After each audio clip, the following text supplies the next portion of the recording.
Good Morning Business, le grand entretien. Le grand entretien à 8h20 sur BFM Business et RMC Découverte, c'est Éric Coquerel. Bonjour, vous êtes député LFI, président de la Commission des Finances à l'Assemblée nationale. On va parler bien sûr de la COP28, mais avant, la loi immigration qui patine. Il doit y avoir des discussions encore ce matin avec la droite et la Première ministre. On va vers une commission mixte paritaire. Est-ce qu'on va y arriver? Est-ce que c'est complètement cuit? J'espère qu'on ne va pas y arriver, parce que moi, mon objectif, c'est de faire en sorte que cette loi ne passe pas, à la fois parce qu'elle est injuste, inefficace, et que c'est, j'ai compté, la 22e loi en 30 ans sur la question de l'immigration qui épouse toujours plus ou moins les thèses de l'extrême droite. L'immigration serait un problème majeur pour le pays, et il conviendrait, de la limiter, de faire en sorte de compliquer l'accueil aujourd'hui et la vie des migrants de ce pays. Je crois que c'est quelque chose de totalement faux et qui ne répond pas aux besoins ni économiques ni de la population. Donc j'espère qu'elle va être battue. Et à mon avis, ça va être le cas. On y va. Je vous dis pourquoi. Parce que cette commission mixte paritaire, il y a deux solutions. Soit elle n'est pas conclusive. Le chef de l'État lui-même a dit que dans ces cas-là, le texte serait retiré. Bon.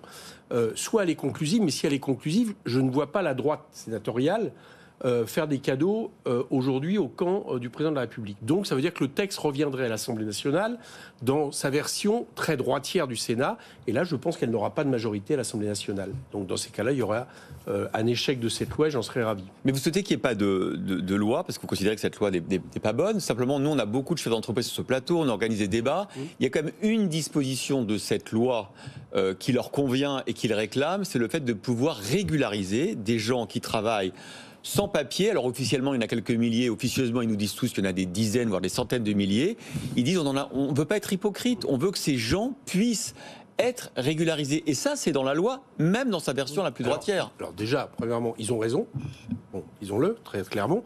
Moi, je préfère que des chefs d'entreprise admettent la réalité du pays. La réalité du pays, c'est quoi? C'est qu'aujourd'hui, la part de l'immigration de travail dans l'immigration officielle, elle est seulement de 16%. Elle est très faible. Bon, parce qu'il y a notamment beaucoup de regroupements familiales, il y a beaucoup, etc. Non, il y a très peu de regroupements familiales. Ah oui. Il y a 4% seulement des visas aujourd'hui qui sont des regroupements familiales. Non, tout simplement parce que justement, on a une espèce d'idéologie depuis des années qui laisse penser que l'immigration est une chose mauvaise. En réalité, on sait que même d'un point de vue économique, la France est toujours... Oui, mais sur ce plateau, nous avons besoin de l'immigration. Et il y a ça dans la loi quand même. Et voilà, alors attendez, comme on limite considérablement l'immigration dans ce pays, qu'est-ce qui se passe?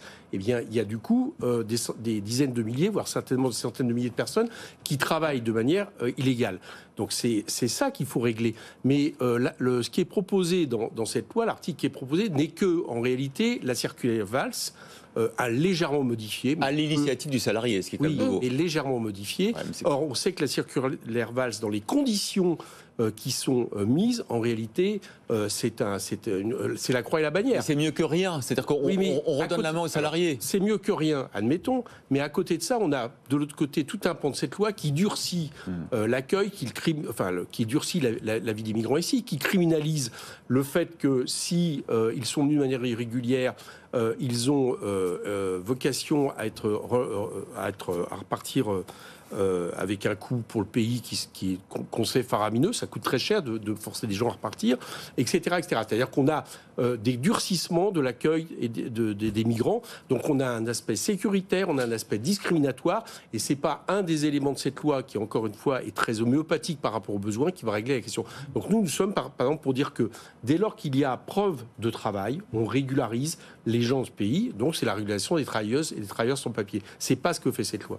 En tout cas, cette loi, on a bien compris, c'est quand même très très mal parti. La COP28, hier, un accord a été sorti à Dubaï, un accord pour effectuer une transition des énergies fossiles vers les énergies renouvelables. Le mot, c'est transition, on n'a pas le mot sortie. Est-ce que vous saluez quand même à minima cet accord ?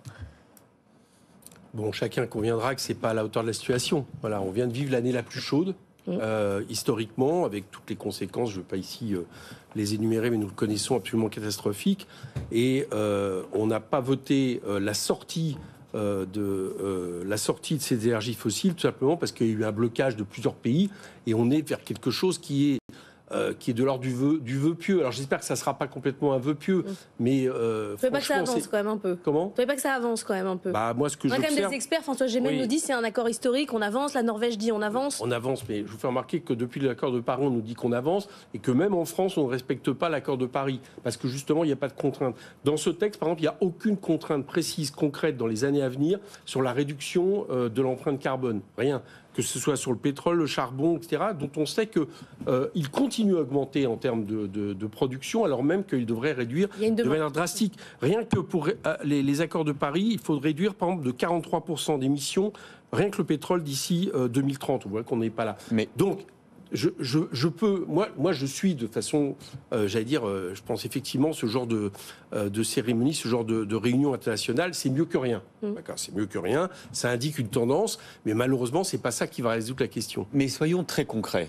Vous avez raison. La demande pour le pétrole, elle est là. Et vous-même, vous avez réclamé à corps et à cri, vous avez obtenu des subventions du pétrole tout au long des dernières années. On a subventionné et vous avez regretté qu'on fasse disparaître la subvention de 30 ou 40 centimes au litre de carburant. C'est complètement contradictoire. Non, on n'a pas dit ça, je suis désolé. Nous, on n'a pas dit ça. Non, on a estimé que si on devait diminuer le prix du carburant, c'est les distributeurs qui devaient payer. C'est pas l'État qui devait payer. Deuxièmement, par exemple, nous sommes pour supprimer des niches fiscales. Je pense par exemple à la niche sur le kérosène, absolument incroyable. Est-ce que vous êtes pour la taxe carbone, par exemple, qui permettrait de faire un fléchage? Revenons sur la question de la taxe carbone. Ce qu'on pense, c'est que l'écologie, elle doit être populaire. Elle ne peut pas être punitive, notamment par rapport aux plus défavorisés de nos concitoyens. Donc si vous forcez les gens à prendre leur voiture, parce qu'il n'y a pas assez de transport en commun, parce que vous éloignez toujours plus leur lieu de travail de leur lieu de domicile, on ne peut pas en plus, après, eux, à la fois les culpabiliser et, faire en sorte que ce soit eux qui, à la fin, payent la marge. Non, la question, elle est beaucoup plus massive. Elle est sur le fait qu'aujourd'hui, vous avez des niches fiscales extrêmement importantes qui persistent et qui font que, additionner, en réalité, c'est presque plus que les budgets verts qui sont projetés dans les lois de finances. Donc là-dessus, on n'est pas au rendez-vous. Nous sommes par exemple pour une planification écologique, c'est-à-dire une vraie planification écologique, pas seulement le mot qu'a repris le chef de l'État. Ça veut dire qu'on parlerait aménagement du territoire, ça veut dire qu'on irait vers le 100% renouvelable, ça veut dire qu'on irait sur une vraie politique d'isolation thermique et pas celle insuffisante proposée par le gouvernement. On en est très loin. Voilà. Je voudrais revenir quand même sur la COP28, excusez-moi, sur une notion. Il y a, ces vœux pieux qui ont été... en tout cas, ces aspirations qui ont été votées, c'est mieux que rien, d'accord, c'est mieux que rien, mais on n'est pas sur la sortie. Par contre, il y a un sujet, et je reviens du Cameroun, j'étais en visite avec le groupe d'amitié au Cameroun, qui est resté complètement, lui, de côté, ou pratiquement, c'est la question de l'adaptation au changement climatique. Il faudrait, pour l'adaptation au changement climatique, entre 215 à environ 215 milliards d'euros par an. Il y a un fonds qui a été créé au début de la COP28, mais effectivement avec un montant assez négligeable. Ça se compte en dizaines de millions d'euros. C'est vrai. Donc là aussi, on est très loin. Alors là, ça pose un problème fondamental. C'est que les pays du Sud, on ne peut pas leur demander de payer la note de notre propre consommation en termes carbone. Mais les Français vont vous dire qui va payer dans les pays du Nord. Mais d'accord, mais sauf pour les pays du Sud, ça nous concerne. Parce que s'ils ne peuvent pas s'adapter au changement climatique, l'atmosphère, il y a, j'allais dire quelque part l'atmosphère, la question du coût carbone ne connaît pas les frontières. Donc il faut absolument mettre le paquet là-dessus. Et là, on en est très loin. Là, par exemple, ça aurait été concret. Parce que là, c'est des aides concrètes qui sont faites et elles ne sont pas sur la table. Sur nos sujets franco-français, on suit ici de très près le dossier Casino, ses évolutions au sein de l'actionnariat et puis les évolutions pour les salariés. Vous avez reçu des salariés ces derniers jours. Vous avez écrit à Bruno Le Maire en lui disant d'être très attentif au sujet. Le 30 mai 2023, donc il y a cette date, j'avais reçu le syndicat CGT qui s'alarmait considérablement à la fois des conditions de travail des salariés, mais surtout... on parle de la reprise des supermarchés, hypermarchés, Casino par d'autres enseignes comme Intermarché, par exemple. Oui, absolument. Et eux, ils s'inquiétaient aussi de la politique de Casino. C'est-à-dire qu'à la fois sur la politique tarifaire appliquée, à la fois, par exemple, sur le fait de vendre de plus en plus les murs des magasins, avec des locations qui en réalité coûtent cher en plus pour le groupe. Le fait d'avoir recours de plus en plus à des franchises sur Monoprix qui est pourtant une enseigne qui fonctionne, qui marche. Eux, pour aller vite, en gros, ils se demandaient si les choses n'avaient pas été organisées pour permettre que Casino perde des parts de marché et après soit vendu pour je ne sais quel intérêt, mais en tout cas c'était... Je ne sais pas si vous dites ça à Jean-Charles Derouet qu'il a organisé sa propre déconfiture financière. Je ne sais pas, c'était leur... En tout cas, Eh ben, oui, mais il a eu envie de ça. Ça, bon. D'accord, mais ça, vous conviendrez avec moi que ça m'est un peu égal de savoir ce qu'il pense. Mais ce que je sais, c'est que les salariés s'interrogeaient depuis maintenant des années sur la politique suivie par Casino par rapport à des choix rationnels. Et donc, ils souhaitaient tirer la sonnette d'alarme du ministère de l'Industrie sur cette question. J'observe que malheureusement, la situation s'est empirée. Il y a d'ailleurs une grande manifestation dimanche à Saint-Étienne de tous les syndicats. Et j'espère que beaucoup de gens y seront pour essayer de continuer à mobiliser. Bon, ces magasins, ils ne vont pas fermer, ils vont être repris par d'autres, notamment qui fonctionnent mieux d'un point de vue commercial, comme Intermarché, la question, c'est de savoir qui gagne des parts de marché. D'accord, mais la question, c'est de savoir qui est repris, dans quelles conditions, quel nombre de magasins. Et là, il y a une bataille à amener, évidemment. Merci beaucoup, Éric Coquerel, président de la Commission des finances à l'Assemblée, d'avoir été notre invité.